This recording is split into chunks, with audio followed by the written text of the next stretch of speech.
My name is Dana Snyder, host of Missions to Movements. I'm so glad you're here. And today you get to meet a great friend of mine, Matthew Sutton. We originally met through YNPN Atlanta. So if you do happen to be in the Atlanta area and want to find a nonprofit community, please come check us out. But Matthew is here in his formal work attire-ish today to be able to talk to us about corporate partnerships as the director of corporate partnerships for United Way. And I have just been so impressed over the past 2 years being on the board together and watching you work, watching you lead our board. And so I was like, okay, I just need to get him to come in to share some of this knowledge with listeners. So therefore, Matthew, welcome. No, thank you for having me, and ditto right back to you as well. You know, I think the unique experience of being on YNPN together is learning all different ways to approach donors, corporate partners, and just relationship building in general. So no, I've been very excited about this conversation and have learned a lot from you, whether it be monthly giving masterminds. And so we've brought a lot of that relationship building techniques and skills into the work that we're doing at United Way. So I'm excited for our conversation today. Yes. How did, and I don't know this backstory, so I'm learning for the first time too. How did you come into your now 6-year role at United Way? Yeah, so much like most nonprofit folks, you know, the journey is not one shape fits all, if you will. So I actually, before United Way, was working at an all-boys summer camp. And so I was, I got an opportunity to see what happens when you build an environment of positivity and encouragement, but more so when a group of diverse thinkers comes together on one common goal, really what can be made possible. And that was on the micro scale, right? That's 300, it was about 350 people at a time, age range. And so I knew I wanted to take that to the macro scale. I always knew I wanted a career in service. I wanted an opportunity where it was not just a paycheck that was coming back to me, but there was this community building aspect of my career. And when I was leaving Falling Creek Camp, the United Way of Greater Atlanta opportunity was available. And I actually, somewhat like an internship, if you're familiar with United Way, we do a lot of employee giving. And so what I got to do was I got to work on those employee giving campaigns. So one day I could be meeting with nuclear engineers in the morning at IMPO. And then the next would be, an afternoon with teachers at the Cobb County School District. And through that, I think I got to see how really diverse industries looked at creating community change, at creating positive impact in the community. Yeah. And I loved that. I fell in love with that type of work and that type of relationship building. And so from there, I kind of evolved a little bit. I went from employee giving campaigns to really now, over the last 4 years, focusing specifically on corporate partnerships. What do our organizations do together to create that change, that impact? So, which I'm sure has changed a lot. Oh, drastically. Which I think is a really interesting precipice to the start of a year.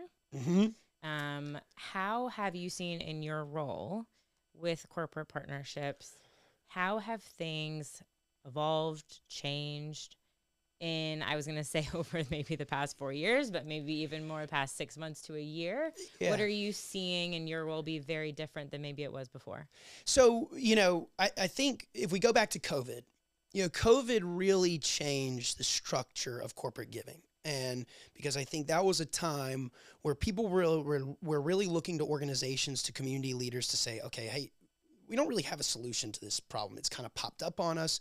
I always say it this way. If you walked into a school or if you walked into the Mercedes-Benz Stadium in December 2019 and said, hey, in 4 months, no one will be here. Right. No kids are coming into school, no concerts, no games, no travel. People would look at you sideways. Like, what are you thinking? And so I think at that time there was this ecosystem development of, okay, what can we do in the emergency and really providing that emergency support. But on the, I guess the deeper side of that is, how do we start to build proactive preventative measures of when this may happen again? And not necessarily that it'll be a pandemic, but when challenges like this do arise that are unexpected. Unexpected, exactly. What are these investment strategies that we can really start looking at? What are the areas of our community where do we see gaps being created during times like these? And how can we kind of build a safety net for those? And so I think from there that changed and shifted a lot of people's focus on how they looked, especially corporations. That even changed where they were investing, how they were investing. I think even beyond that, it became a lot more business aligned. right? If we're going to be making these investments in the community, if we're going to be truly partnering with nonprofit partners, one, those should look similar to our for-profit partners. Okay. Our partnerships should look very similar to collaborations. When Lego collaborates with Marvel and they're co-branding things out in the community, they're telling a story together. Well, our nonprofit partnership should look and have a similar feel and touch as those do as well. Totally.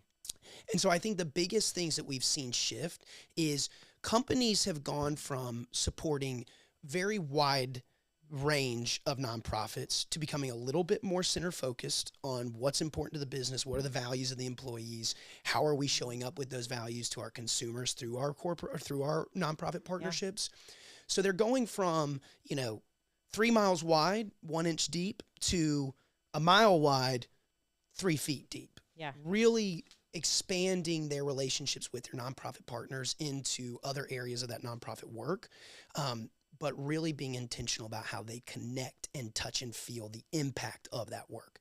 And so impact reporting has become much more intensive, intentional, and on the front end. They really want to understand if we're going to be putting this money, and I think COVID, you can look at the last 20 years of giving, and COVID certainly spiked, and we're starting to see that come back down to a pretty median level. But I think the question we get asked most often, even coming out of COVID, is like, okay, we put all this money into the community. We put all this money into your organization. What needle did we move together? What happened with it?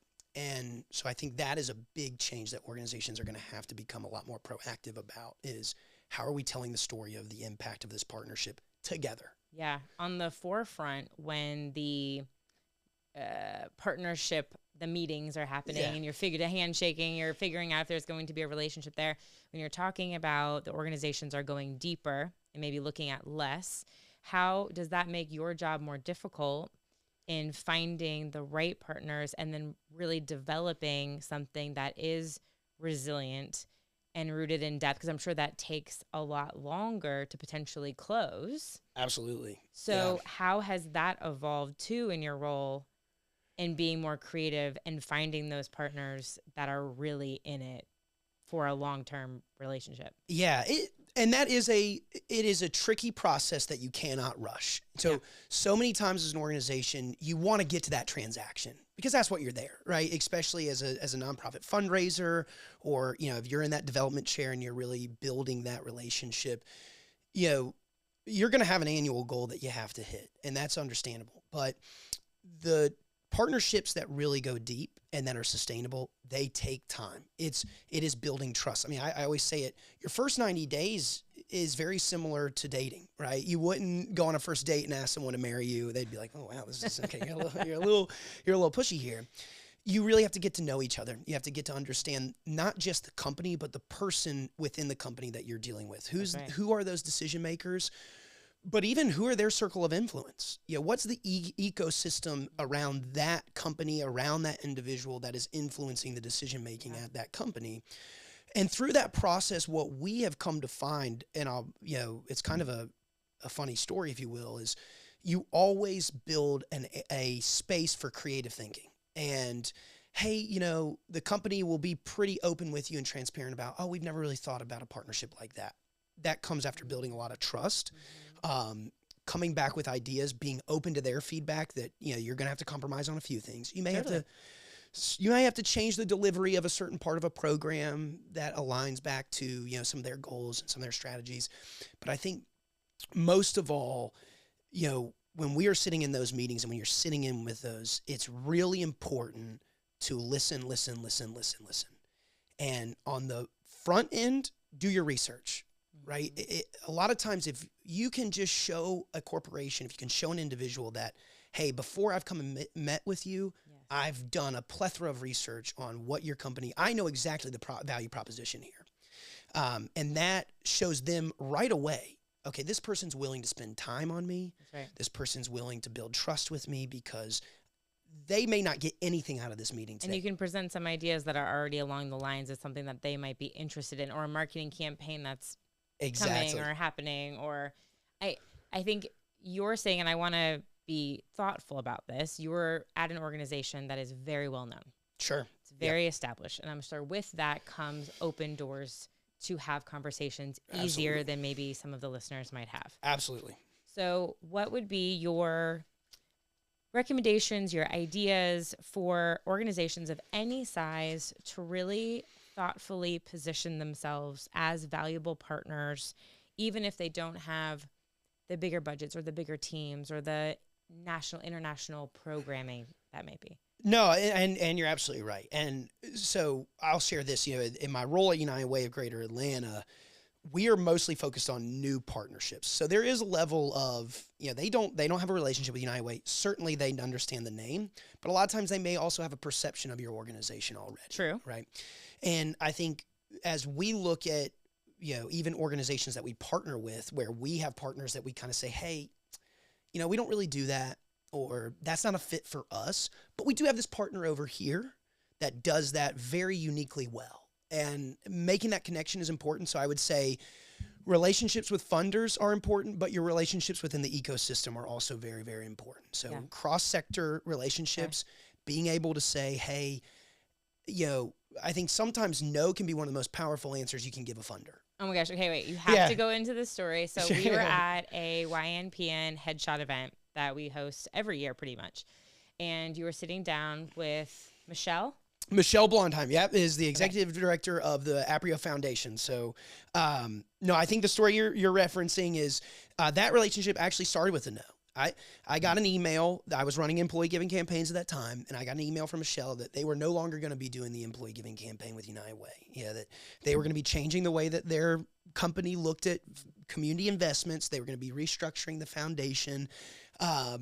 And that provided a blank canvas. And I think at the time I was very nervous, of course, because I was managing, that revenue. And I thought, okay, well, there goes. Who hasn't been nervous, right? Exactly. And I think a lot of times when you get that no, it can be very disheartening, right? It's like, oh, we just put in all this time, all this work. We've been partnered with them for 25 years plus at that point. And you're like, I'm the one that's going to make this. And I'm the one that messed this up, but I think, and this is what I would encourage, even as we're talking about nonprofits that maybe don't have that brand awareness or brand presence like a United Way or a large organization. The first thing we did is I said, well, I'd love to just go get coffee. I don't know you. We don't really know each other yet, and I just want to get to know who you are. Forget Aprio for a second. Forget United Way for a second. And so let's really get to know one another. Let's get to know what drives each other, what our goals are. And I think the most important thing to mention there as well, if you are a nonprofit that you feel your brand presence is a barrier to entry with funders, show up at places funders are. And I don't just mean a nonprofit conference, a nonprofit panel. If you know that the chief product officer at XYZ company is a supporter of your organization or is a supporter of alike organizations of what you do, and they're speaking on a panel about product development, go to it. Go to that. Make sure that they know that you were there, because if you can come in the follow-up and say, hey, I didn't get a chance to run into you, or maybe we did get a chance to speak, but I really appreciated what you shared about how you approach product development, timelines or managing your team. Just that little nugget alone shows them that, wow, this person's already shown up for me. They already understand what I care deeply about. Yeah, I'm willing to give you 30 minutes to hear about what we could possibly do together. And if you can't be in the room, a way that I've acted this is just start being present on their social channels. Yes. If they have a LinkedIn presence and they are posting things, have a thoughtful comment. Absolutely. Not crazy like every single one all the time. Don't be creepy. Don't be creepy, but like a thoughtful every once in a while. You can set alerts to get a specific person's every post. Yep. You can also read about what they're then interested in. I think that's a digital version of a way to kind of slide in if you can't make it to an event that they're at. Absolutely. And I'd say this is something that I've taken from you as well as the monthly giving mastermind. A lot of the work that you do, I think is brilliant, is those email outreach, that first initial outreach that you do. Don't rush that. Yeah. If you don't know why you would want to meet with them, but you know they have money and you want to meet with them because they have money, that's not a reason to have that meeting, right?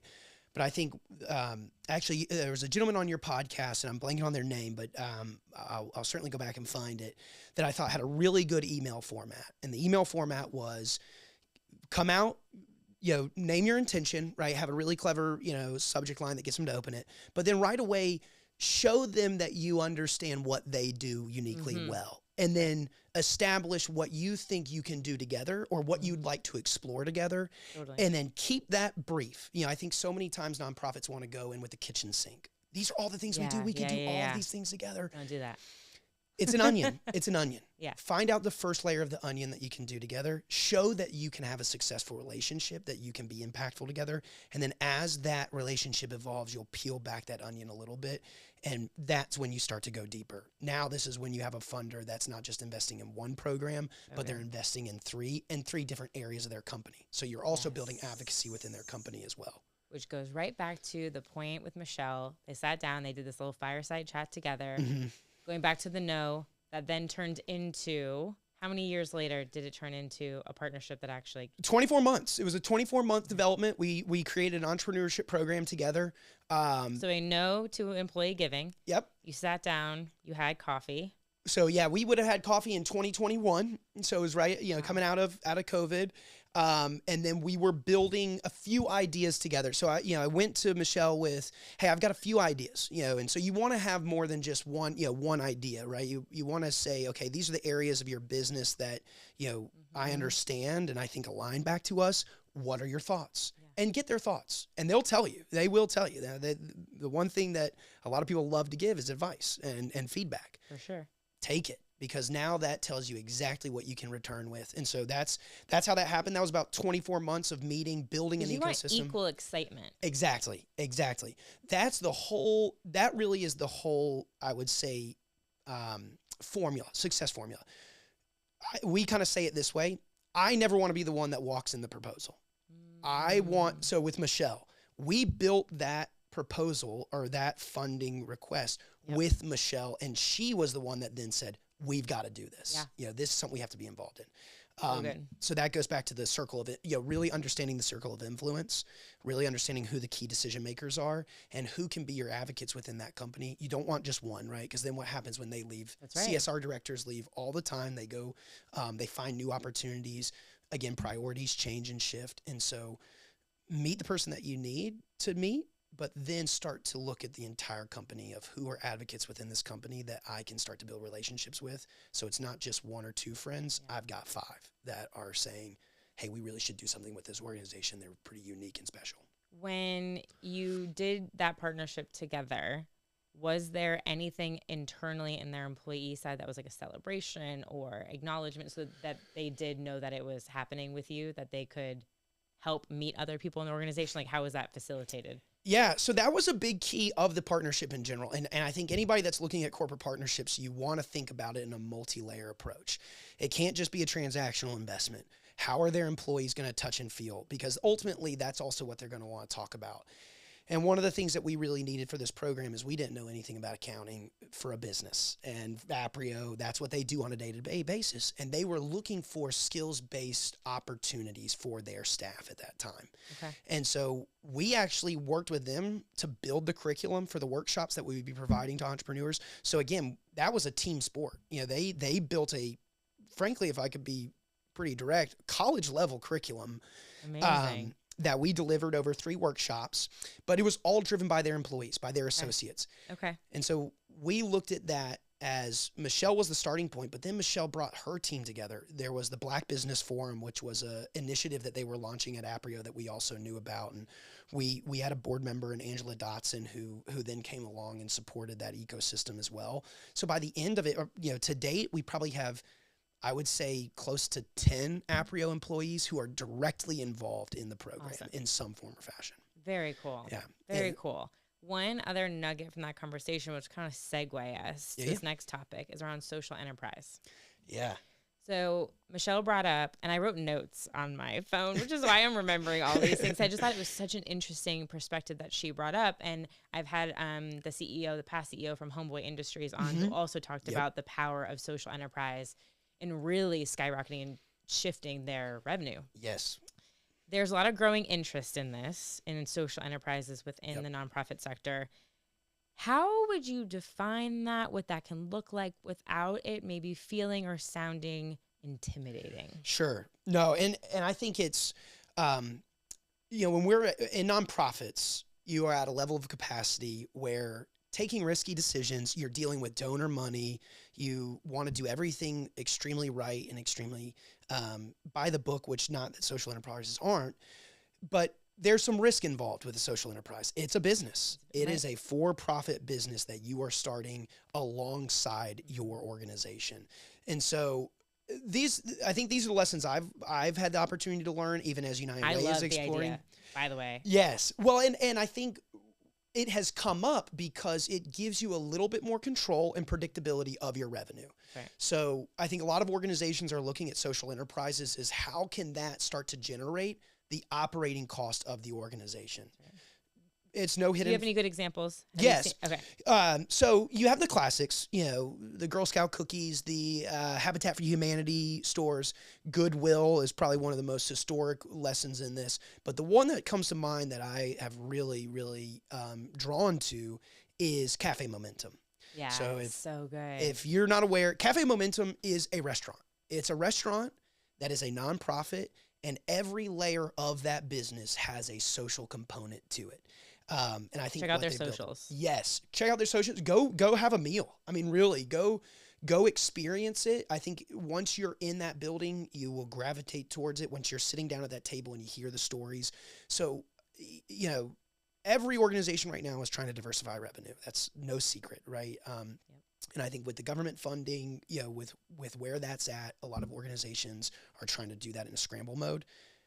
To keep it from being intimidating to your organization, take an education process.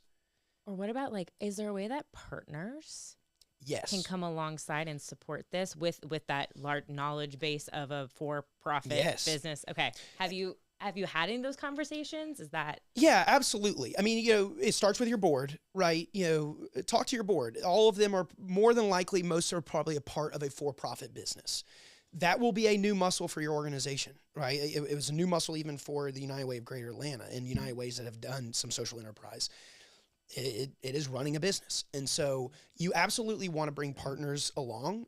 Partners love to provide in-kind services. We see it in a lot of different corporate partners especially, but in-kind, product, all of those things. You are going to have to build out a business. You're going to have to build a business plan. You're going to have to, and it doesn't look like a program, development like this is, and at some point you're going to have to go ask for seed money. That's not a donation. That's right. These are investors. The biggest lesson I think I've gotten is these aren't donors, they're investors. And so when you're talking to investors, it is a different conversation. It is a different language.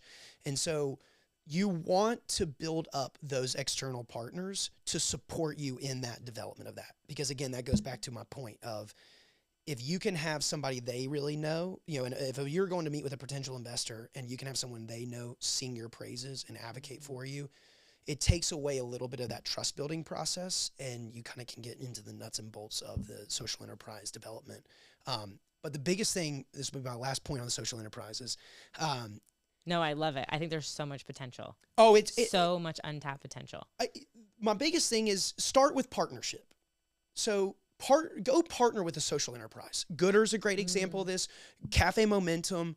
Learn the inner workings of one that has been really successful. One that I love, and is not technically a social enterprise from a nonprofit perspective, but Brown Toy Box. My good friend Terry Bradley at Brown Toy Box, what she is doing in the toy company. Wait, I've never heard of this. So Brown Toy Box is a STEM company, started right here in Atlanta by Terry Bradley, and what she was noticing is, one, there weren't a lot of STEM education toys out there to begin with, but they were not representative of Black and brown students and Black and brown youth. And so all of her toys have a STEM education and engagement aspect to them. She's on the shelves at Target. She's blown up. She's a Russell Innovation Center for Entrepreneurs stakeholder.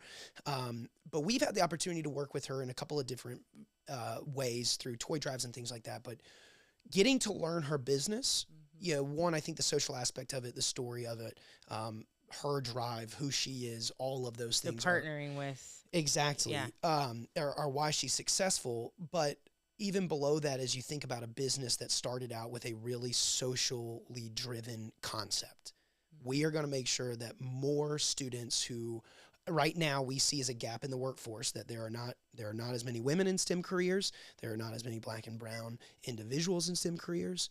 And so that purpose of I'm going to go fill that gap through a for-profit model, she's brilliant. And so I definitely look into Brown Toy Box. But that would be my first, that would be my first step. Okay. Don't try to jump headfirst into the deep end of running an entrepreneurship, because you may not have the capacity to do that either, right? Yes. But partnering to really understand how they work, the different, what's out there too. You know, you don't want to develop a business plan and then you come to find out that there's 25 of these right here in the area that I'm competing with. White space. Where's your white space? Exactly. That's exactly right. So good. Oh my gosh. I love all of this. We could talk forever. On this topic and partnerships, because it's one of my favorite things that I've really worked on hard in my business too, is the relationships and building, and how can you find truly values aligned partners that are going to help extend the mission and reach of what it is that you want to do, and get out into the world. And so, Matthew, thank you so much for everything that you are working on. I want to ask you a question as we wrap is, do you have as we're in the new year, a favorite book or podcast or recommendation that you think listeners should check out? Okay, I'm gonna keep it quick, but I'm gonna do three. Because I thought about this a little bit. One, special shameless shout out to Dana. If you have not read Monthly Giving Mastermind, thanks. You should read it. And I'll tell you why. What I've taken away most, the vehicles, the monthly giving as a vehicle for your organization, you absolutely have to embed it. But I think most of all, you stress the importance of the donor journey. And every donor wants to be a part of the journey within the organization. And I think your book does an incredible job of referencing that and really stressing the importance of building that out. And so we're in the time of the year where you should think about how to get those one-time people to invite and excite them. That's right. No, I tell everyone I come across in fundraising, especially, you need to check out that book. I didn't pay him to say that. And she did not. No, she did not. I brought two others. So if you are in corporate partnerships, or if you're looking to have corporate partnerships, this is called Beyond Checks and Halos. This is by Cynthia Currents. Shout out to our Chief Development Officer at United Way of Greater Atlanta. She bought this for us and has had us go through this. This is a great book for anyone that is looking to build partnerships, even if you're looking to just, I don't know where to start.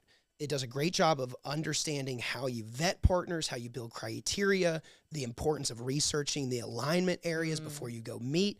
Highly suggest this one to anyone. And then this is a little bit of your social enterprise. So if you are somebody that's looking at social enterprise, I just went through this. Value proposition design. Yes. This is definitely for profit. I need it.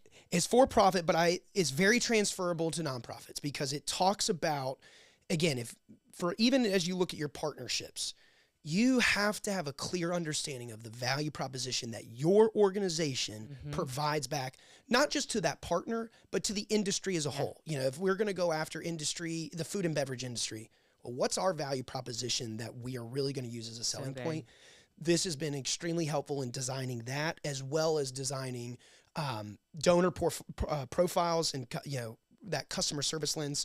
This is a little bit more academic. It is very academic, actually, but I have gone through this over the last several months and have really, really found it to be useful and helpful. Amazing. I love you brought visuals to a visual podcast. I know. I'm in the middle of moving, so I have yours packed away, but that is one I will say again. If you have to start the year with something to read, highly suggest the Monthly Giving Mastermind. Thanks. Very much. It's a quick read, I've been told. It is. It's very good. Where can people find you? We'll leave it at that. Where's the best place to connect? LinkedIn. It's Matthew Sutton. Again, you'll see Director of Corporate Partnerships at United Way of Greater Atlanta. I'm happy to pass along my personal email. It's my first and last name, Matthew Sutton, 2018 @gmail.com. I'm always open for a cup of coffee or lunch or dinner. I believe if we can meet over break and bring. Yes, I will. I'd be happy to meet and learn a little bit more about what you all are doing out in the community, but also if there's any ways that I can be of support along the journey, I'm happy to do it. You rock. Thanks, Matthew. Right back at you. Thank you for having me. You're welcome. Yeah.